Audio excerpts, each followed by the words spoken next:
Hello and welcome to My Existential Crisis, the podcast where we talk about all the things that make us question our entire sense of self. My name is Madison Epley. My name is Jarod Shark. And yes, we have Jarod back with us this week. Jarod, how are you? How are things going? I'm good. Thanks for asking. Yeah, it's been a while since I last talked to you. I think it's been a couple weeks or something like that. It's been a while, yeah. Yeah. So what happened? So we went to Georgia, or specifically South Carolina. Okay. Because Sammy's mom lives in Bluffton, which is like right on the border of like South Carolina and Georgia. Okay. Yeah, so it's like 30 minutes from downtown Savannah, which is a big part of my story for this evening. So it's definitely a little bit related. Yeah.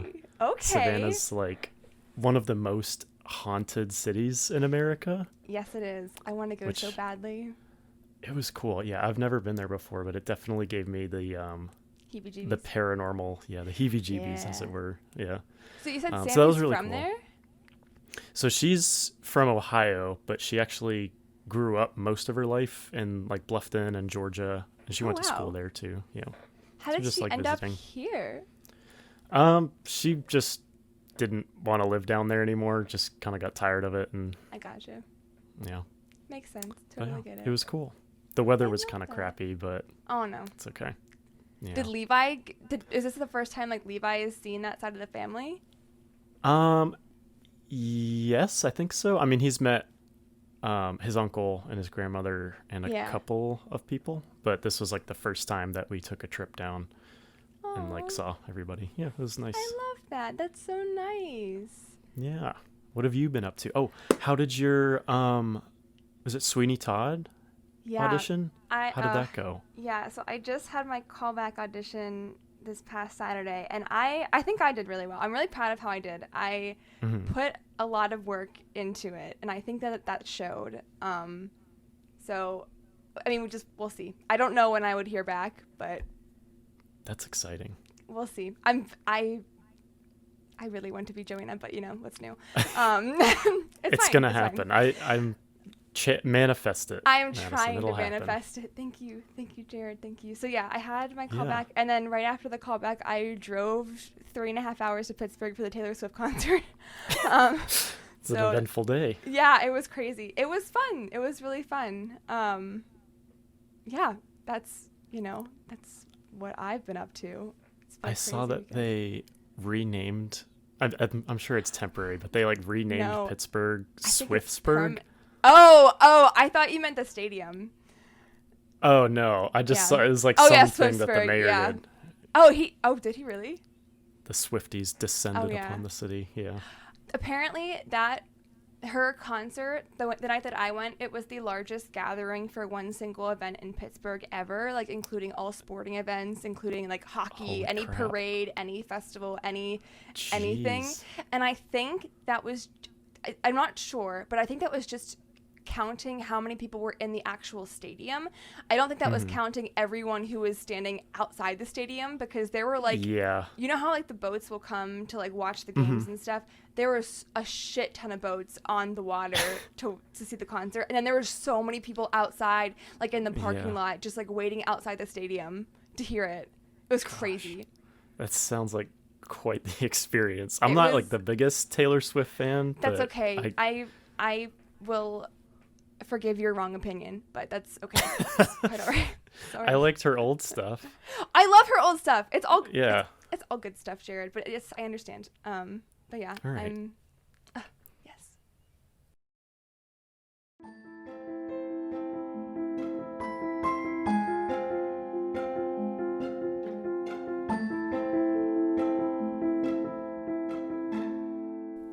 Cool. So I'm excited. Kind of just to lead off, do you believe in ghosts, Madison? I think I do. I think that I do. You think? I think I do. Yeah.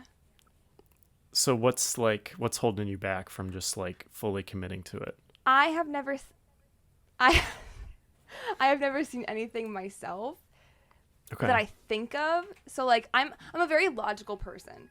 I'm very emotional, but like I am very logical at the same time. Like I want to try to find a reason for everything, but I definitely think I believe in ghosts for sure. I love all the Okay. paranormal stuff, so like if at the very least I want to believe in it. Okay, that's fair. I am obsessed with ghosts, I think. I love that. Yeah, well, I mean, so I always used to watch like Ghost Adventures and stuff like Yeah. that as a kid, and just like, I don't know, I always wanted it to be true. Yeah. And I never really encountered anything personally Yeah. that would like convince me otherwise that it was until we went to Savannah. Oh, really? I'm Yeah. so excited, Jarod. I So- cannot wait. Yeah, it was really cool. So basically, I guess I'll give the history of it first, and then I'll kind of go into my experience with it. Okay. But have you ever heard of the Andrew Lowe House? I don't think so, actually. Okay, so basically, it's just this really, it's this famous, beautiful home in Savannah, Georgia, that was built in the 1800s around the time of the Civil War, kind of like close to the end of the Civil War, I would say. And it was home to a bunch of like famous guests. Robert E. Lee, the Confederate general, visited. The founder of the Girl Scouts was part of the family at some point. So it's just this really historic monument, and they turned the house into a museum. So I'll kind of just go into the history of it and some of the paranormal happenings that occur at the house, because it is very, I mean, we went inside. It's just very chilling, I guess. I love that. Yeah, it was cool. So, seated on Lafayette Square at 329 Abercorn Street, the Andrew Lowe House is one of Savannah, Georgia's most treasured historic landmarks. The current museum was once the residence of the Lowe family, whose patriarch, Andrew Lowe II, went from being a humble worker to becoming the richest man in the city. Damn. The home is a beautiful reminder of the past, encompassing the hardships and the successes that formed the adventurous life of Andrew Lowe, holding within its many chambers the secrets and memories of a lifetime. So, Andrew Lowe was born on July 20th, 1812, to William and Catherine Lowe. His father, just a humble grocery store owner, instilled the importance of hard work and perseverance in him. This formidable upbringing was perhaps what motivated him to leave his home in England and set sail to the Americas on Georgia's thriving coastal city, Savannah. His uncle was Andrew Lowe I, who had already established himself as a prominent figure in the cotton industry and was currently operating a company in the southern city. So once he got to Georgia, he went right to work, learning from under his uncle about the textile trade, and his improvement was just so outstanding that he soon became a partner in his uncle's company. And then 10 years after he arrived, his uncle left the Savannah branch in his care and continued his work in England. So Andrew Lowe took the reins from his uncle's business and further scaled up the family business. Gotcha. So eventually, as he's like growing this textile industry in his cotton plant, he married Sarah Cecil Hunter, who came from another wealthy family. And then they had a son and 2 daughters. So everything was going really well for him. You know, he was wealthy, he was married, having children, the American dream at its core. It wasn't until August of 1848 when his life took a grievous turn after his 3-year-old son suddenly died. Oh my gosh. So, yeah, I think they don't really explain what the sickness was, but as the months... Sick? Yeah, it was some illness, which I'm assuming around 1848 they didn't really have too many advances Names in modern for- medicine, penicillin, any of that stuff. But as the months went by, eventually his father, his uncle, and his wife all passed away as well. Oh shit! From the same Yeah, illness? I'm assuming so. They didn't really go into it too much, but it was kind of just... Oh my gosh! And how this- how far apart were they? How far was...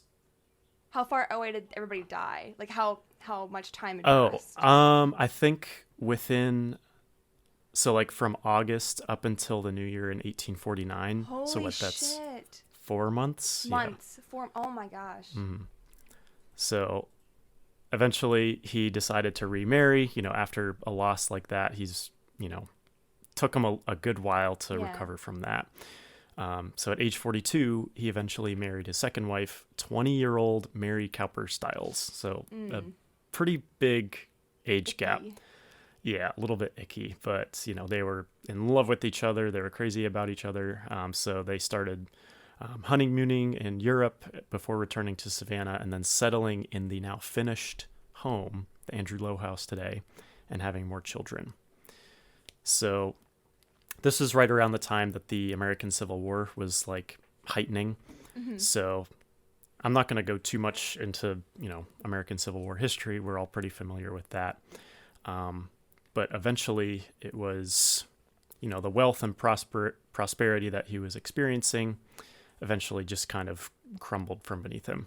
Yeah. So eventually, June 3rd, 1862, so a little bit after the fact during the Civil War, he arrived in Savannah and was reunited with his family after returning from the war. And only 2 days after he got back, his last son was born. But unfortunately, his second wife then died again 1 year later. Yeah. So she was 31 at that point. Oh my gosh.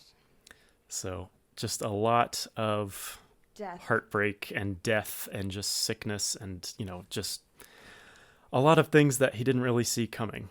Yeah. So at this point, once again widowed, he evaluated his remaining fortune, decided that the best place to raise his children would be back in England. Because, a lot of these things that were occurring were in Savannah. Yeah. So they moved back to Leamington, where the younger children were provided an excellent education, and then some of his older children remarried. He, of course, would then return to Savannah, to the finished home, just on leisure and business trips, and then he maintained the ownership of this house and stayed there whenever he visited. Eventually, Andrew Lowe died in England on June 27th, 1886. Oh, that's coming up. The anniversary. Oh, yeah, shoot. Happy almost.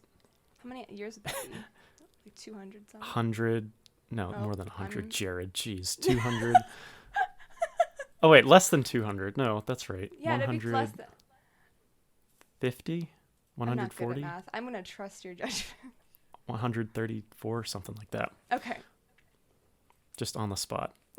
But yeah, so his remains were brought back to Savannah's Laurel Grove Cemetery to be buried with his 2 wives. Oh. Yeah. So now I'm going to kind of go into the history of another one of the kind of who married into the family was Juliet Gordon Lowe. Okay. So after, this was kind of during while he was still alive. He had lived a long and fulfilling life. In addition to being one of the most successful cotton factors in Savannah, he also served as brigadier general in the U.S. Army during the Spanish-American War. And he was also a Confederate captain in the Civil War. So in 1860, the legacy of the Andrew Lowe house would continue through a baby girl named Juliet McGill Gordon, who would in her 20s marry the son of Andrew Lowe and Mary Cowper Stiles Lowe. So married into the family. She more commonly went by Daisy. That was her nickname. Okay. And so this is the woman who had founded the Girl Scouts. Okay. Yeah. So a bunch of famous people along with her and Robert E. Lee, just all these really high functioning, high society people in Savannah, Georgia, all came through this house at some point. Gotcha. Yeah. So through her marriage to the Lowe family, her heir remained childless. So they really wanted kids. So her and her husband, William, their son, traveled all over the world. They lived in England, purchased the Wellesbourne House in Warwickshire. They partied with Marlborough set in England. So even though they didn't have any children, they partied and traveled and had really exciting lives. Yeah. So eventually that childless nature of their relationship, I guess, began to take a strain. And William, who really wanted an heir, began to ask over and over for a divorce. So for years, Daisy stemmed off his requests until one day she returned home in 1901. So this is after Andrew Lowe had died, Yeah. and found her husband's mistress living inside her house. Oh, fuck. Yeah. So messing around behind her back. That's not good. Obviously, yeah, not great. In her house. Obviously, in her house, yeah. That's and pretty messed up. That's the slap in the face, right? That's Like we ballsy. go, yeah, that really is. So obviously heartbroken, she finally agrees to the separation. And what was really ironic is that before the divorce was actually finalized, her ex-husband, well, I guess it wouldn't have been ex-husband at that point, but yeah, so before everything was finalized, he had died of a stroke. So Karma's a bitch. yeah, he kind of got his up and comings for that one. So some years later, she got the Lowe family house, so it was her property at that point. I believe she remarried to Robert Baden-Powell, who was also the founder of the Boy Scouts. I was gonna So say, that name together, sounds familiar. yeah, Look at so that. kind of Boy together and Girl they Scouts. both, yeah. So it kind of worked out pretty well for her in the end, I suppose. So this Robert Baden-Powell had convinced Daisy to kick off the Girl Guides. So it wasn't formally called Girl Scouts, but it was kind of like the Boy Scout sister troop. Yeah. Which was founded in the United Kingdom, and then they found their roots in Savannah. So initially, she had recruited 17 girls to sign up for the American Girl Guides, and the first meeting was actually in this Andrew Lowe house. Oh, wow. Yeah. But unfortunately, not a couple of years later, so at this point it was 1912, a couple of years passed, Daisy was diagnosed with cancer in 1923. So there's a lot of just sudden illness, sudden death, there's strokes, there's just unexplained things happening to these people that are coming through the house. So just keep that in the back of your minds whenever I will do that. we start getting into the paranormal stuff. Will do. Yeah. So she kept her cancer a secret, just because she didn't want everyone else to know. She didn't want people to worry. 4 years after she died in 1927. So she was appropriately buried in her Girl Scout uniform. Aww. So sweet. And this was in the same cemetery that Andrew Lowe was buried in, Savannah's Laurel Grove. Gotcha. Now, with all of this death and illness and cancer and stroke and just heartbreak, there's a lot of... So the thing with ghosts is, like, if you don't purge, like, the negative energy... Yes. Spirits tend to linger. And yeah. See, I'm 100% with. I think energy has so much power in general that, like, I totally believe that some of it has to linger. Did you ever, like, have to burn sage or anything like that? Did you ever have something like that done? No, I never did. No, I never had any experience myself. My mom said that she used to see a man when she was younger, and she said that he kind of looked like Abe Lincoln, like he wore a top hat and he had a beard, and she said that she would see him like in the bathroom, I think, but I didn't see I never saw anything myself. Yeah, I think I mentioned on one of our episodes I used to see like figures or like tricks of the eye or something like that. I don't see that kind of stuff anymore, but my mom did burn sage in our house when she sold it, because she would feel the presence of like negative energy, just not so much like evil spirits. No, just bad energy, like wanting to clean that. Yeah, I totally get that. So like when the next family would move in, there wouldn't be any kind of there wouldn't be anything looming. So that I kind of understand. Yeah. But unfortunately, nothing was ever really purged, I guess. The Andrew Lowe house is home to a lot of unfortunate things that happened, and so the ghosts tended to linger about. So the first one that I'm going to talk about is the butler. Okay. Now, keep in mind this is, right in the midst of the Civil War. Slavery was still very much common in the South, south of the Mason-Dixon line. So this is the story of the Millages, or at least Tom Millage. So he was an enslaved man who labored at the site, so at the Andrew Lowe house. So he was described as the house servant and then later just as butler. Records are relatively incomplete, but it is believed that Andrew Lowe's uncle purchased Tom Millage from Mr. Wiley Woodbridge for the sum of $393. Damn. Yeah, so the value of a human life, which is kind of sad. Tom came to live and work for Andrew Lowe in the early 1850s as an enslaved servant. Later on, he continued to work for them as a free servant, so after the war ended, he stayed with the family. So at least to some degree, they treated him like family to some degree, which is nice. As much as they could for him being a slave. Exactly. So it is clear that he was given a great deal of authority after the fact, indicated by the fact that he was left in sole charge of the home whenever the Lowes traveled abroad. So keeping up the house, making sure everything was tidy. He was, held responsible for the house whenever they were gone. So a pretty big deal for a house of that size and of that grandeur. Tom married a young woman named Mosianna Ruth Delegal, and she was more than 20 years younger than Tom. So again, kind of big age gap. Yeah, a little icky. It's not known whether she was enslaved at the time of their marriage, but they had 3 children. Well, four children, actually. And Mosianna became a cook for William and Daisy Lowe, and her work with the younger generation included a residency in England. Okay. So Thomas Millage is often credited with teaching Southern-style cooking to the English cook Rosa Lewis, who she later became famous in London for her American Southern-style cooking. Oh my gosh. Yeah, so kind of a happy story, I guess. Yeah. But, eventually, like everyone that goes to the Andrew Lowe house, Tom eventually passed away. Not exactly sure from what, but as people visit this house, they can this is kind of like one of the occurrences that people will notice. So people describe him as a friendly enough spirit, content to continue playing butler in the afterlife.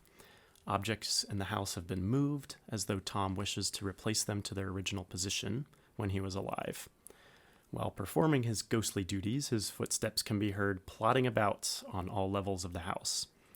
And for lucky witnesses, they have even spotted the butler standing at the top of the stairwell. Damn. He's always dressed in period clothing, similar to what you said your mom saw. You looked like Abraham Lincoln, top hat, double-breasted suit, whatever. Had the general appearance of an older, stately man. So nothing really hostile about his presence in the house. Again, just kind of moving things around. Yeah, he's just kind of there. Another one of the spirits that people claim to have seen in the house is the spirit of Robert E. Lee. Oh, damn. Yeah, so he would visit the Andrew Lowe house. He wasn't like a permanent resident by any means, but plenty of people have claimed to see a Robert E. Lee look-alike, who claimed him to be an older gentleman dressed in a fine suit and tie. There have been no reports of him interacting with the living in any way, but many believe that this is a case of residual energy, where, a lot of stress and conflict and turmoil, bloodshed for the Civil War, and just a lot of contempt and hatred for the North, and just, all that kind of negative energy that's stuck around after the fact. Yeah. Another paranormal occurrence is ghostly rockings in the rocking chair. I don't like that. I don't care for that at all. Yeah. So this is, many people believe it to be Andrew Lowe himself, because it's kind of like the rocking chair that's set up is kind of like right when you come in. So kind of like in the foyer, just greeting people as they come in. Many believe that he set himself up in that chair, relaxing, enjoying the fact that so many people love to visit. If it is true that his spirit has stuck around, then you can perhaps imagine that Robert E. Lee was also kicking back, sharing some jokes, drinking some scotch, all that kind of stuff. But people have claimed to see it rocking on its own. Damn. Now, the other thing was, a lot of people who come through the house notice the scent of perfume. Now, for it to stick around centuries, well, close to 2 centuries after Juliette Gordon Lowe's death, then, it's kind of iffy that these scents and aromas would be natural, right? Yeah. So it's just kind of like, I don't know, olfactory, but it's almost like a trick of the mind, I guess. Yeah. So people notice it may be a leftover aroma from one of Andrew Lowe's wives or Juliet's. People aren't really sure, but a lot of people did die in the house. So anything's possible, I'd say. Yeah. But yeah, so that's pretty much, I mean, it's nothing too scary or sinister. No, but still, that's so cool. And not just that, but like, even with all of the, like, the deaths and the heartache and everything, on top of all of that stuff, I mean, like you said, there was slavery. I don't know how they treated their slaves, but still, that's not enjoyable. And there's the Civil War going on. There's a lot of, like, bad energy in that vicinity. So the tour that we went on was a trolley tour. So they kind of tell ghost stories throughout the whole thing, which is pretty cool. The actors were very well trained. It was awesome. But yeah, so they take you through, and as the trolley's driving through Savannah, they mention the fact that there's, I'm not sure what the exact number is, but thousands upon thousands of dead bodies buried underneath the streets. Yeah. Just because they had nowhere else to put them. I mean, it was just battleground area. Yeah. So people have claimed to see floating orbs whenever they take pictures, whether in the Andrew Lowe house or in the cemetery that's right in the middle of downtown Savannah. And as we went through the house, they kind of walk you through room by room. So I think I sent you the pictures of it. I sent it to your Discord, I think. Yes, I see them. Yeah. So these were taken about a month ago. Yeah, a little bit over a month ago. You took these? And yeah. Now, the thing with pictures that, like, the thing that they said about the pictures that people take is you're not going to see anything right away. A lot of these orbs and visions or whatever that pops up take time to develop. So, you know, if you're looking through them, it looks pretty normal. I mean, it looks period for this type of house. It's very ornate. Everything's very well kept. Everything's stately. There's those creepy dolls in the second picture. Do not like those. Nope. Yeah. They're like eroded and stuff too. It freaks me out. I don't. Not good. But that's not even like the paranormal part. So in the fifth picture, or no, maybe. Actually, it's the sixth one. Sorry. Okay. It's kind of in this green bedroom, and maybe you know, you can post this on the Instagram after. Yeah. But I had taken this picture about a month ago, and if you look over to the right, kind of in between the door and the hinges, or like the threshold, there's like a little yellow dot. See that, Jarod? Holy shit! I thought it was like a doorknob or something. That was not there when I took that picture. Oh my gosh. And it won't let you zoom in, unfortunately, but when you do, it just looks like 3 little light blips. Like it's not anything defined, but I noticed it and I was like, I do not remember seeing that. Oh my gosh. And then in the very next picture, kind of with the red couch and the mirror and everything. Yeah. Oh, and that piano too, they mentioned like people would hear it playing even though the strings inside have been cut. I hate that. Oh no. Because the thing with those upright pianos is they had to tune them. I think they said something like every 2 hours because of the way that the strings were put together. Shit. So they had someone working in the house that their sole job was just to tune the piano for it to be played. But there's no way it can make any sound now, and people hear it playing. But that's not the thing. So there's. I think I see the thing you're talking about. Yeah. Tell me, but I think. Yeah. Sorry. That's okay. So the bluish orbs you see down at the bottom. Yes. And over to the right. those Holy also shit. were not there in the picture when I took it. 1, 2, 3, 4, 5, 6. And there's like a whole cluster here. Yeah. There's like 6 towards the bottom that are scattered, and then there's like a cluster. Holy shit, Jarod. Yeah. So, and then in the next picture, this is. Oh, there's more? I mean, I didn't catch anything in that one, but that's Andrew Lowe. That's his portrait there. He's a dapper gentleman. Yeah, he's very, very handsome. And then in the next one, so this one's a little bit harder to see in Discord, but right above the fruit, there's 3 blue orbs kind of like I see them spaced out. Yeah, they're like blurred almost, like they're moving. Yeah. Oh so my they had us take a picture in front of this mirror because apparently people would see faces or, you know, other orbs or something like that. So I only got those 3 at the bottom, but again, those weren't there when I first took the picture. Oh my gosh, that's awesome. Do you mind? Yeah. You don't mind if I post these? No, not at all. Can I like put like a red like circle around them to like show better? Yeah. Okay. And I know like it's hard to believe, but like it's definitely really intriguing to see these things pop up. Yeah. And like apparently they can go away as well. So like even though I see them now, in another month or 2, they might be gone again. That's interesting. Yeah. So that was our experience visiting the Andrew Lowe house. It was really cool, and nothing like outright scary happened, but still, just being in that house was very, like, not unsettling, but it was like this weird calm. Yeah. And that you were like waiting for things to happen. It was cool. I love that. I went to New Orleans with my mom. When was it? It was before the pandemic. And we went on a cemetery tour, and because that's also one of the most haunted. Oh my gosh, it was. I didn't see anything. I should look at my pictures again, to see if there's anything there. But I didn't see anything initially.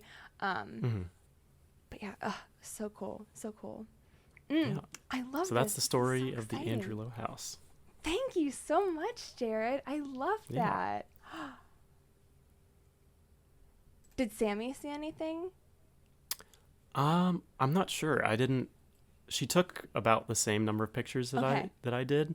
I don't think anything's developed yet. Gotcha. But I might have her look at them tomorrow or something. And see if anything showed up. Yeah. Oh, that is awesome. Thank you so much for doing that, Jarod. That's amazing. Of course.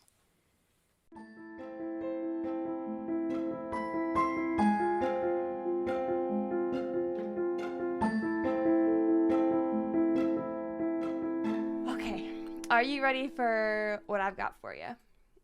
I'm ready. Okay. So I actually have 3 stories for you today. Ooh. But they're all revolving around the same type of thing. So you say that you believe in ghosts. How do you feel about reincarnation? I love that idea. I think that, like, what's it called? The caste system? Yeah. Or like how you live in life and the good things that you do reflect on what you'll come back as. Yeah. I like that idea a lot. I think, I would say I believe in it. Okay. Well, I've got 3 crazy stories for you that people have said might be proof of that. The first one, again, trying to like poke holes in everything. I can poke holes in the first one the most. So I'm going to start off with that one. So this is the story of the Pollock sisters. It was a Sunday morning in May in 1957 when a woman who was on the brink of mental collapse decided she was going to commit suicide after her children were forcibly taken away from her. Sorry, we were starting off hot and heavy. That's rough. Yeah, not good. So she decided that she was going to take lethal amounts of drugs, and she got into her car with the intention of colliding somewhere at full speed. Oh, God. Residents of the small town of Hexham, England, saw her driving around the streets erratically until she finally drove up on the sidewalk towards a wall. She purposely chose this wall because there were 3 children walking on the sidewalk in front of the wall. No. She struck and killed 3 children, who were walking to church. 2 of them were my sisters. 11-year-old Joanna Pollock, her younger sister, who was 6, Jacqueline Pollock, and their friend Anthony. She actually survived, but she was taken into custody and sent to a psychiatric facility. I believe the 2 girls died instantly, or almost instantly on impact, as instantly as you could hope to believe after that kind of damage. And then their friend died on the way to the hospital. Obviously, all of the parents were grief-stricken and just totally distraught. They wanted to have their babies back in their lives. Yeah. So after their daughters' deaths, John Pollock declared to his wife, Florence, that they were going to have another set of girls soon. And, of course, nobody really gave this much thought. They thought it was just, like, a desperate plea from a grieving father, and who could blame him, really, after that? Yeah. But shortly after the death of their daughters, Florence was pregnant. John would tell his wife that his daughters would be reborn, and his wife, who was a devout Catholic, was obviously very skeptical about this. And they would actually argue relentlessly over this idea of reincarnation. Their marriage was in danger. Florence almost filed for divorce at one point because of how, like, strained their relationship was. There was no history of twins in either side of their families, and twins are usually genetic. And the doctor had predicted a single birth, with the likelihood of twins being extremely low. But against all odds, over a year after the tragedy, Florence gave birth to a set of twin girls, who they named Jillian and Jennifer, on October 4th, 1958, which is like a year and 4 months after the death of their sisters. So right away, they began to notice what they would call unmistakable signs that perhaps their new daughters had answered John's prayers of being their old daughters.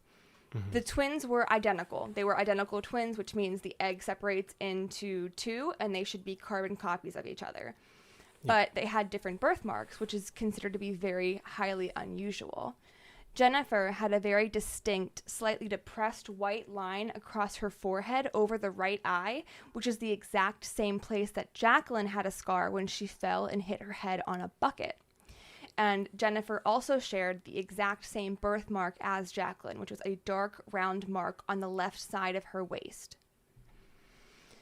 So at the age of 3, these twins were given an old box of toys that belonged to Joanna and Jacqueline. They had been boxed away in the attic for years, but the girls were asking for these very specific toys that Joanna and Jacqueline used to have. They knew what kind of toys they were. They knew the names of them, what the other girls used to call them. And they didn't fight over them whenever they got them. They immediately claimed what was theirs. Jillian claimed Joanna's toys, and Jennifer claimed Jacqueline's. They knew exactly what the dolls' names were, which teddy bear belonged to who. They were divided perfectly, like the other girls. They even knew that the toys came from Santa Claus because they were given as presents to their previous sisters for Christmas. Yeah. So remember that Joanna was 5 years older than Jacqueline when she passed, and she had always taken on more of a motherly role towards her younger sister, and the twins had a very similar dynamic. Jillian acted much more mature and responsible for Jennifer, and Jennifer was very willing to accept Jillian's motherly attitude towards her. Joanna loved to play dress-up and act in plays that she would come up with for her family. Jillian had the very same interests. When Joanna was alive, she would often say, "I will never be a lady," which her parents have later come to understand as maybe a type of premonition that she would never grow up and reach adulthood. And she would say this a lot, like not just in her plays. She would say this like randomly throughout the house. It was, they didn't think much of it at the time, but afterwards it struck them as very odd. Yeah. Other little things, like the twins liked to comb their father's hair, just like Joanna and Jacqueline did before them. They liked the same foods as their former counterparts, liked to wear the same type of clothing as their past sisters. And they were actually familiar with the past friends of Joanna and Jacqueline, despite never seeing them before. They could recall their names, their faces, you know, what they had in common interests. So, a little bit more unexplainable. When the girls were 3 months old, the family actually relocated. They didn't live in Hexham anymore. They moved to a town named Whitley Bay. But despite never growing up in Hexham, the twins seemed to remember it in like vivid detail, despite never even visiting there before. They were able to point out landmarks that their former sisters used to be around. So whenever they were passing through, they were like, that's the school that I used to go to. Or, hey, that's the Abbey, the Hexham Abbey. We used to play around there. They even knew that there was a park across the road, despite never seeing it before. And they knew the way around town as if they had never left. They knew where their favorite hiding spaces were. They knew where their favorite areas to play were. And right before she died, Jacqueline was still learning how to write, and her teacher had actually even told her parents that something needed to be done about her because she would still hold her pencil upright with her fists like little kids do. And when Jillian and Jennifer started to learn how to write, Jillian immediately held the pencil correctly while Jennifer struggled until she was 7. And even still, as a young adult, she would often revert to holding a pen upright in her fist very often. So Joanna had more of a slender build, and Jacqueline was described as to be like a little bit more stocky. And similarly, Jillian was more slender, and Jennifer was built a little bit more stocky despite being identical twins. When Joanna and Jennifer were alive, their mother Florence would wear a very specific smock as part of her uniform. She and her husband had a grocery delivery business where they would deliver like food and milk, and so she'd wear this when she was going off to work. And Jacqueline was still little and was always home with her mother whenever she went off to work, but Joanna was at school and not around. So after the girls' deaths, Florence stopped helping with the family business, and she stored the smock away because she didn't need it anymore. So when Jillian and Jennifer were around 5 years old, John, their father, put the smock on to do some painting. And Jennifer asked him, "Why are you wearing Mummy's coat?" And John asked how she knew this was Mummy's, and she replied very matter-of-factly that Mummy wore it to deliver milk. And she would also get very irritated with Jillian because Jillian was not able to recognize it like she was. At one time, Jillian even pointed to Jennifer's forehead birthmark and said, "That is the mark Jennifer got when she fell on a bucket." Very, again, matter-of-factly. Another odd thing was that both girls were very fearful of cars. Anytime they had to cross the street, they were very hesitant. One time they were with their father in an alleyway and they heard a car engine turn on, and they instantly recoiled, clung to each other, terrified, and were screaming like, the car is coming for us. They were like terrified. And there was nothing that had happened to them to like prompt that kind of reaction. Okay, so was it explained to them how their sisters had died beforehand, though? That's the thing. That's kind of like what skeptics say. The parents insist that they never even mentioned the sisters until they were a lot older, just because like it wasn't necessary to talk about them and like confuse them about that. But skeptics say that like perhaps their older brothers had mentioned something and like planted these ideas in their brain. So that is possible. Again, this is like one of the ones that like I can poke more holes in this one than the other ones. One day, Florence saw Jillian cradling Jennifer's head and said, "There's blood coming out of your eyes. That's where the car hit you." And the father confirmed that is exactly what your face. Sorry. This was like hurting my head, and then you said that, and I'm like, oh my God. Your face Ooh. Sorry. That's okay. So, their father actually confirmed that whenever he was there to identify his daughter's bodies, Jacqueline's head was bandaged above and around the eyes. Like there was blood coming out of that area. One day, everything changed when the girls turned 5 and the memories of their past lives just like completely faded away. And even when they started to fade away, Jillian was still able to recall times of herself playing in a sand pit in Wickham, the Pollocks' previous home, before they were even born. She had never been there, never been to their old house, but she was able to perfectly describe their old house and the garden that her family used to live in when Joanna was 4. again, like you had just said, skeptics say that these memories could have been planted either knowingly or unknowingly. Still, it doesn't explain the matching birthmarks and scars. Kids are very perceptive, so like I would not be surprised if even people mentioning things in passing, they would pick them up like that. So I can totally see that being a possibility. Yeah. However, these twins were noticed by Dr. Ian Stevenson, a psychologist who studied reincarnation for 40 years at the University of Virginia. And during that time, he investigated thousands of cases. And he believed that children made the best study subjects as they were less likely to make up stories about past lives. Which brings us to our next story. James Leininger.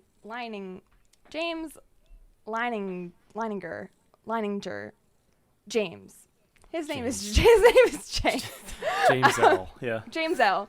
He was born on April 10th, 1998, to a set of modern, highly educated people who say they are, quote, probably the people least likely to have a scenario like this pop up in their lives.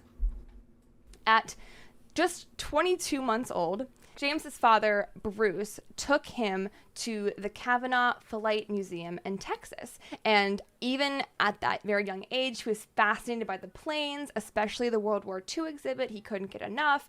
And since this visit, he did nothing but play with toy planes. And as soon as he turned 2, he began to have regular nightmares about them. His mother, Andrea, recalled, quote, I'd wake him up and he'd be screaming. And when she asked her son what he was dreaming about, he would say, quote, airplane crash on fire, little man can't get out. Now, again, James is 2. Like, he is just learning how to talk. He only watched kid shows. It's not like his parents threw on World War II documentaries or, like, it's not like World War II was not a regular topic of discussion. Yeah. It just wasn't. It wasn't really mentioned at all. Right, yeah. And there was even one home video where James was around 3 years old, and he was going over to one of his toy planes and acting as if he's doing a whole flight check, like counting off the different things that he needed to like check before that he took off.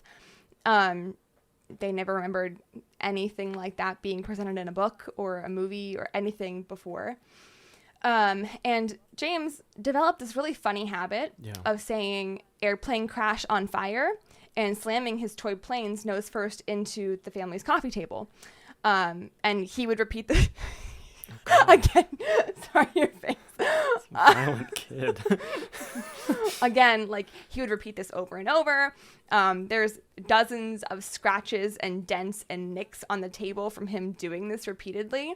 And Bruce actually traveled a lot, James's father. And when they would see him off to the airport, James would often say, Daddy, airplane crash on fire. And despite his dad telling him to please not say that, he kept doing it over and over and over again. Yeah, you're going to jinx it one of these times, James. Yeah. Oh, Another time, Andrea said that she bought him a toy plane and pointed out what appeared to be a bomb on its underside. And she said that James corrected her and told her it was a drop tank. And Andrea said that she'd never heard of a drop tank. She didn't even know what that was, but okay. At this point, James's nightmares got worse, occurring 3 to 4 times per week. So finally, Andrea took her son to a therapist to try to get him some help and figure out like what these nightmares were about. So the therapist encouraged James to share his memories from the nightmares, and immediately the nightmares became less frequent. James was also becoming much more articulate as he grew up about what he remembered.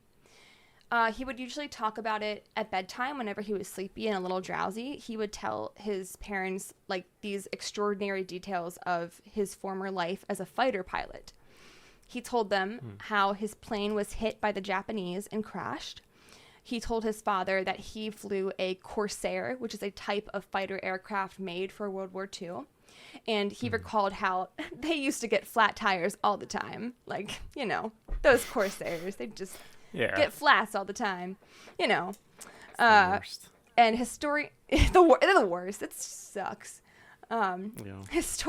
Historians and pilots both agree that they did get flats often, but you know, he could have just found this in books or television. That's one of their excuses to what that might be. But James also told his father the name of the boat he took off from, which was Natama, and the name of someone he flew with, someone by the name of Jack Larson. So Bruce, hearing these names, getting more information, he decided he was going to do a ton of research. And he actually found that both the ship and the man were real. The Natoma Bay was a small aircraft carrier in the Pacific, and Larson was actually currently living in Arkansas.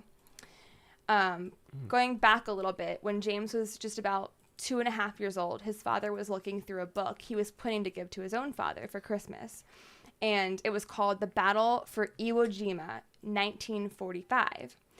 And James pointed to a picture showing an aerial view of the island where Mount Suribachi, it was a dormant volcano, sits. And he said, that's where my plane was shot down. And the father said, what? And James responded, my airplane shot down there, Daddy. So after doing extensive research, again, trying to find more information, combing through the internet for military records, interviewing men who served aboard the Natoma, you know, he was trying to find whatever he could to like link something and find if this was actually possible or find who his son might be referring to. So again, James told his father he was shot down at Iwo Jima and that his plane sustained a direct hit on the engine. He also began signing his crayon drawings James 3. And when his parents asked why he put the number 3, asking was it because he was 3 years old at the time, James said no, it was because he was the third James. And he continued signing his name like this even after he turned 4. Bruce learned that the only pilot from the squadron who was killed at Iwo Jima was James M. Houston Jr. Ralph Clarbor was a rear gunner on a U.S. airplane that flew off of the Natoma Bay. He said that his plane was right next to the one flown by James M. Houston Jr. during a raid, and that Houston's plane was struck down by an anti-aircraft fire head-on right in the middle of the engine. Bruce says that now, like, having someone to, like, verify this information, he 100% believes his son had a past life in which he was James M. Houston Jr. His signature, the third James, was thought to be because James M. Houston was a junior, and his father's name was also James, which would make little boy James in current day the third James. Okay. His family also wrote a letter to Houston's sister, who was still alive at the time, Anne Barron, about their little boy and about what he was saying, and she now believes it too. His memory started to fade as he got older, but Anne Barron, the sister of James, actually sent him 2 of what are now his most prized possessions, a bust of George Washington and a model of a Corsair aircraft, which were among the personal effects of James Houston, which were sent after the war. So that's the story of James. I got just one more for you, and this is probably my favorite one. Okay. All right. This is the story of Dorothy Eady. Dorothy Louise Eady. She was born in London in 1904 and was an only child. At the age of 3 years old, she fell down a flight of stairs, and the doctor had pronounced her dead. And he said... I'm sorry. These all just, like, have the most, like, traumatic things happening right away. Just, like, right out in the beginning. I'm I know. Sorry. Just right up front. Okay, continue. It's okay. So, the doctor pronounced her dead. He said he would be right back up to wash the body, but whenever he came back, he found her conscious and sitting upright. Immediately, when the doctor and her parents approached her, she began to cry and insisted that she wanted to go home. And of course, they insisted that she was home, but she continued to insist that no, she was not home. She wanted to go home. This was not her home. She would have dreams of columned buildings with lush vegetation around them, which is what she would describe as home to those who asked. In 1908, at the age of 4, she became obsessed with Egyptian museums and galleries when she visited the British Museum. At the age of 4, you know, kids are young. Her parents expected her to just be, like, bored out of her mind and just wanting to go home. But instead, she was absolutely thrilled. She was delighted. She saw a photo of the Egyptian temples, and Dorothy cried out, There is my home, but where are the trees? Where are the gardens? And this temple was for Seti I, the father of Ramses. I mention this because it's important later. Finally, her dreams were starting to make some type of sense. This is what Egypt looked like thousands of years ago, maybe, in her past memory with these lush gardens. Mm-hmm. She saw hieroglyphics and told her mom that she knew this language, but she forgot it. And the second she saw Egyptian statues, she began kneeling and kissing their feet. She sat down at the foot of a mummy enclosed in a glass case and refused to leave it. Her mom attempted to pick her up, but Dorothy was quoted as saying, "Leave me here, these are my people." After this trip, at every opportunity, she went back to the British museums to see the Egyptian exhibits, and she was even encouraged to study hieroglyphics by one of her teachers who noticed she had such a fascination in Egypt. She developed foreign accent syndrome and began exhibiting strange behaviors right away. In Sunday school, the teacher called her a heathen and requested her parents no longer bring her to class because she compared Christianity to ancient Egyptian religions. She was expelled from a girls' school. No, they don't. Not at all. She was expelled from a girls' school after refusing to sing a hymn that called on God to, quote, curse the swart Egyptians, which, like, also, I probably wouldn't want to sing that hymn either, just because that's kind of shitty. I don't remember that one. I mean, I was in Catholic school. I don't remember that hymn. It's kind of out of left field. Yeah, me neither. Yeah, it's kind of it's a bit harsh. Not quite sure. Yeah, a little bit. She would go to Catholic Mass, and she actually really enjoyed this because it reminded her of Egypt's old religion. But despite her enjoyment, a priest actually visited her parents and interrogated them about their daughter because she was being disruptive, quote unquote. Mm-hmm. And they never returned. They never went back to Mass because I think the priest did not want them there. So during World War I, she moved to her grandmother's house in Sussex, where she continued her study of ancient Egypt. And this is where things start to get a little crazy. So at the age of 15, she described a nocturnal visit from the mummy of Pharaoh Seti I. This and her sleepwalking got her locked up in sanitariums several times throughout her youth. She claimed that this visit from Seti made her remember her past life. At 16, she left school and continued her exploration of museums and archaeological sites well into adulthood. In 1933, Dorothy was finally able to move to Egypt after marrying an Egyptian man named Abdel Meguid, and upon arriving, she immediately kissed the ground and said that she had come home to stay. She and Abdel had a son who she insisted on naming Seti, after the pharaoh, and their marriage was pretty rocky. Dorothy was super into studying Egypt, and Abdel had absolutely zero interest in that. And on top of, that minor thing, Dorothy also claimed to have out-of-body experiences and see apparitions, and Abdel was like, fuck that, I'm out. A couple steps back. Not sure what I got into here. He would additionally see Dorothy in a trance-like state. She would get out of bed and start automatic writing. Do you know what that is? Yeah, so it's just like you're writing stuff down. It's just like the first word that comes to your mind. Is that what it is?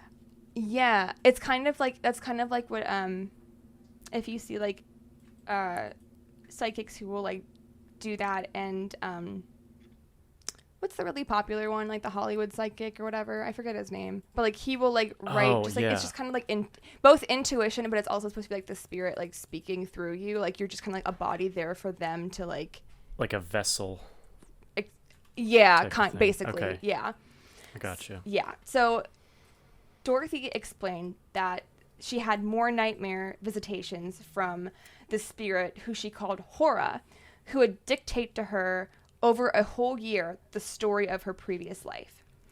Now, this story, which again was written over the course of a year, took up 70 pages of cursive hieroglyphic text, and in it described a young woman in ancient Egypt named Bentrashit, who had reincarnated into Dorothy Eady.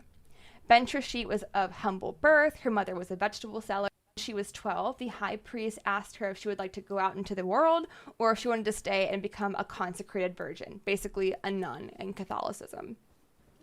And without understanding what this was and with absolutely no alternative, she just took the vows and stayed in the temple. Mm-hmm. One day, King Seti I visited her and spoke with her. And one thing led to another, and they became lovers. And Ben-Trishit became pregnant. And she told the high priest who the father was, and he told her that death was the most likely penalty for breaking the vow of chastity if it went to trial. So not wanting to go to trial or expose Seti I for sleeping with her, she committed suicide. Mm-hmm. This was said to have devastated Seti, and he vowed that he would be with her again. And she explains in her diary that Seti would visit her at night in what she described as spiritual romantic encounters. And according to her, Seti planned to marry her when she joins him in Amentet, the Egyptian underworld. Whatever the Egyptian underworld's name is, that's where they plan to meet and marry. You gotta call it Amentet. Okay. So right now, you're probably like, whoa, Madison, pump the brakes. This sounds super ludicrous. Like, she is off her rockers, clearly. Maybe a little bit. Like, she is nutso. And I thought the same thing. But just you wait, Jarod. All right.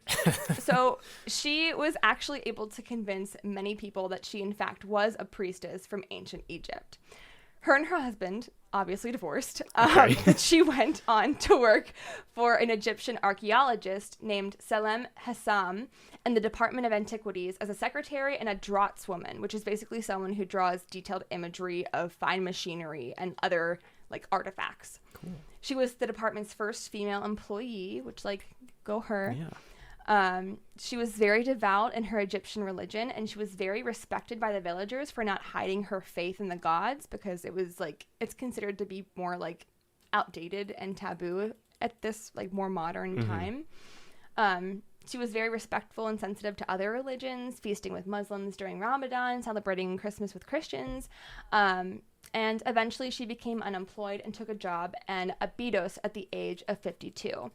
It was here that she started to be referred to as Seti. And this is probably, if you were to look her up, if you look up Seti, this is probably how you'll most likely see her be described as.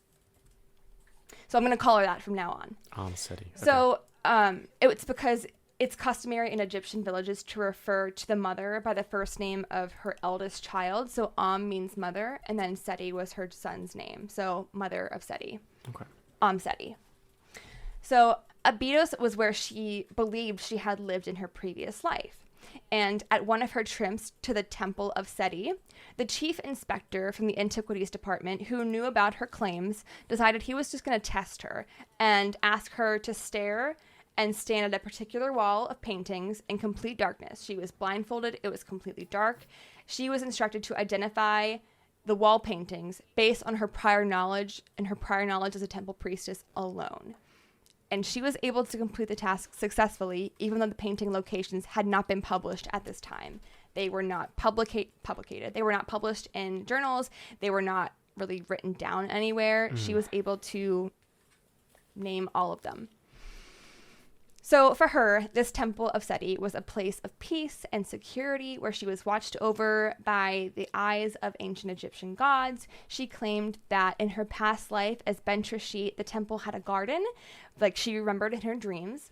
And she said that that's where also she first met Seti I.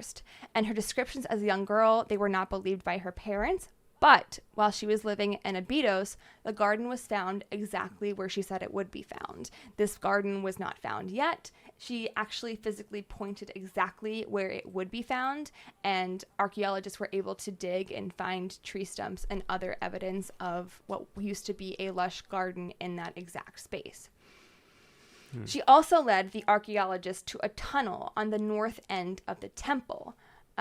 This temple was completely unknown before. She said that she remembered it from whenever she used to be alive during that time. It's not like they had like LiDAR or radar technologies in the early 1900s to like detect those things. She was able to like tell them where to dig, and they dug and they found it. Again, all of these came straight from what are supposed to be her memories from whenever she lived. Yeah. So she was also able to connect a lot of dots between like what prayers and traditional rituals looked like. She knew the plot of many religious writings before she even read them. Her descriptions of monuments and other things that she saw from her previous life were repeatedly confirmed by excavation. She would say that she remembered seeing something here, they would dig it up, and there it would be. In their search for Nefertiti's tomb, Seti claimed that it was in the Valley of the Kings. And she said that it was put there near the tomb of her stepson, not Seti's stepson, Nefertiti's stepson, King Tut, in a place that no one would ever think to look for it. To this day, with the technology that we have today, scientists still believe, and not confirm, but this is like their best guess still on where it's located, with Seti being what inspired the premise of it being around there, because that doesn't seem to be super common, at least from what I read. I don't know. And even though they weren't able to find Nefertiti's tomb, they were still able to find other buried women from the same time period who were very important as well. She also stated that under the temple of Seti I lives a library vault of religious and historical records and other treasures that they might be interested in finding, such as the diary of Seti. And this excavation has yet to be undertaken, but she would also provide details on the Assyrian, which is a megalithic structure which looks kind of like a more complicated Stonehenge, and claimed that the Sphinx was much, much older than experts believed. And again, there are skeptics on all of this, but regardless, even the most well-renowned scientists to this day say that regardless of whatever, whether it was real or not, she has still played an invaluable part on excavations in Egypt, regardless of whether or not it's real. Just knowing the exact locations of, even if it's not the exact thing that they're looking for, the fact that she can have that degree of clairvoyance from her past life to just point it out and be like, dig here, and that's where it is, and just that's insane. Yeah, it's crazy. People said that like she was when she was hit in the head, doctor said that maybe like she just like hyper fixated on Egypt whenever she saw it when she was younger, but again, like she was able to tell them so much about so much. The degree of specificity that went into that. Like, there's no way that it was just like a fixation. It was like, this has happened to me before. Exactly. And it's not like there was the internet that she could just look things up. It's not like she could go, I mean, there were published works, but it's not like, you find like 10 books and they say a lot of the same information on them about ancient Egypt. Like, trying to find the varying level of information that she had was insane. But yeah, that's a lot to unpack, Madison. That's a lot. So okay, I know. So we started with the two daughters that were hit by the car. The Pollock sisters. Okay, so you said like there's a lot of holes to poke in that one, and you said that they had, was it one older brother? They actually had four older brothers. Okay. So yeah, I feel like that, because I've, not to this degree, but like my older brother told me a lot of things that just didn't end up being true. But yeah, like yes, exactly. Like if you like, kids remember much more than you think that they do. So I'm not surprised if maybe they had mentioned things in passing, or maybe not directly to the girls, and they had just like regurgitated it. Yeah. I think the physical attributes, like the same, like the birthmark and the white scar, like I think that's a little bit strange. But yeah, I mean, everything else, I mean, out of all the three stories, I think that one's probably the weakest evidence for reincarnation. I absolutely agree. But the second one, so this was the James World War II fighter pilot, James. Now, just, you said he was like 2.5, and he was like just starting to talk. He was 3 years old. Not like having any exposure to World War II or planes or anything like that, and just like specifically remembering like that. And this is more modern. It's not like this was back in the 50s where it was more like normal topic of conversation. This was like early 2000s where like, not that we don't talk about World War II, but it's not like it's right. current. Yeah, it's like, you know, it's in the past. It's not something that people discuss every day. Yeah. So yeah, and that like the James 3 and was like, that one gave me the spooks a little bit. And then, okay, so her name was Dorothy, and then Dorothy. Seti. Seti. So, what's really fascinating is you can watch interviews with Seti, and she seems so like just matter of fact. I watched one earlier today, when she was telling the story about how the doctor thought that she died, and like it was so cute because she was this older woman, and like she reminds you of like any other grandma who's like talking and telling you a story from back in the day, but then just like happens to throw in like, oh yeah, by the way, here's all these ancient tombs that I discovered. Were there any like instances that they had found these people to be like showing signs of like schizophrenia or multiple personalities or anything like that? No. So James, that one is more recent. So I think I haven't seen as much on him, because I think that they've kind of like want to just take a step back from like all of that publicity that they got in the beginning. So I haven't seen much about him recently, but no, there were never signs of like schizophrenia or something. And Dorothy, the only other explanation, like she was completely of sound mind. Like any doctor, any therapist would say she was of sound mind. And I was even reading, it was a quote from one of her archaeologist friends that basically said like, if you were to just chalk it all up to hallucinations or like planted or false memories, it would be kind of, the way he said it was like it was kind of minimizing the impact that she had on the archaeology, because again, they insisted like regardless of, I mean, yeah, like you can say whatever you want about her, but like the fact of the matter is like she discovered all of these things that went unfound for hundreds of years. Like, yes, that's just insane. Yeah. Carl Sagan, he was, do you know who Carl Sagan is? He's an astronomer, like a scientist. Yeah, the name is super familiar. I've definitely heard of it. I'm kicking myself it's okay. for not. I didn't know who. It's okay. I knew the name, but I didn't like know who he was. But he said that Seti was a lively, intelligent, dedicated woman who made real contributions to Egyptology, and whether this is true, whether her belief in reincarnation is fact or fantasy.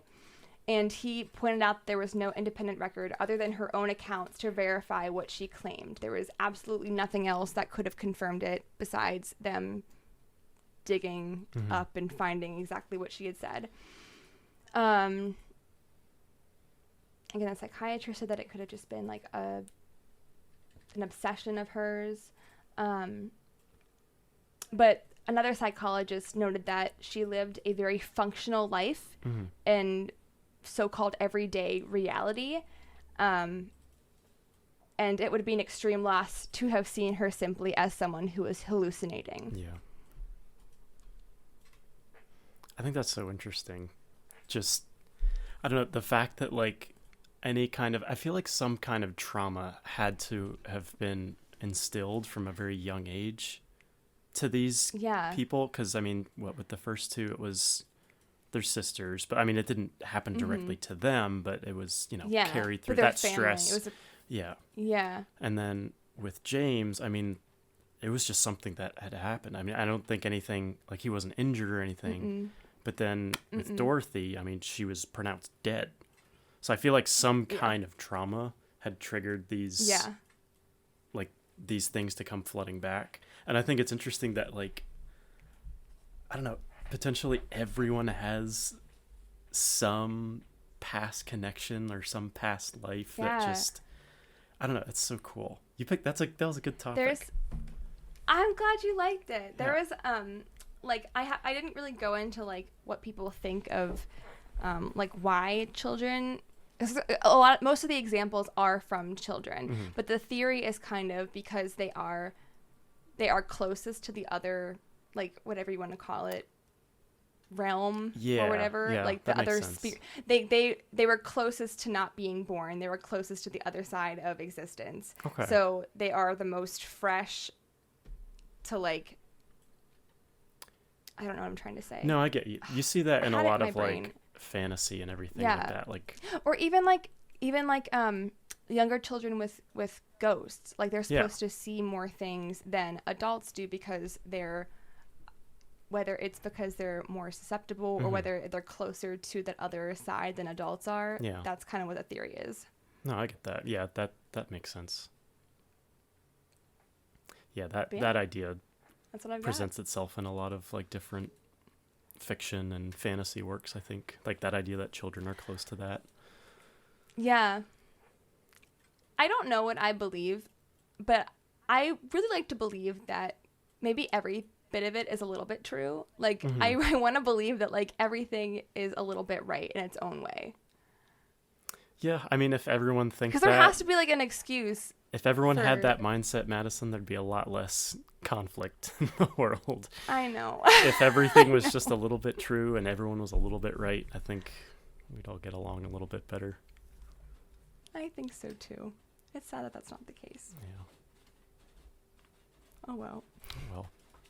Well, those were some pretty hefty stories, Madison, I've got to say. Thank you. Yeah. Thank you for yours.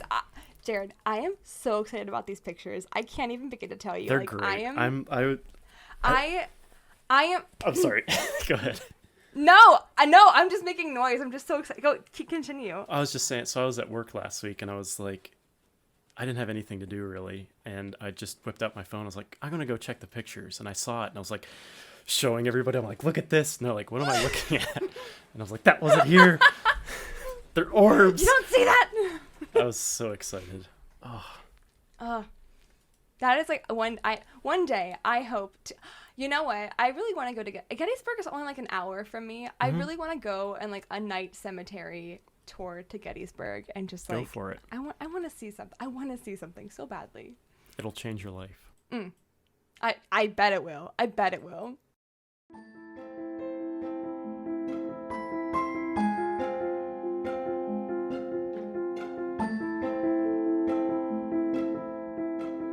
Well, thank you so much for joining me again this week, Jarod. I love having Thanks you on. for having me. Thank you for catching up with me. Of course.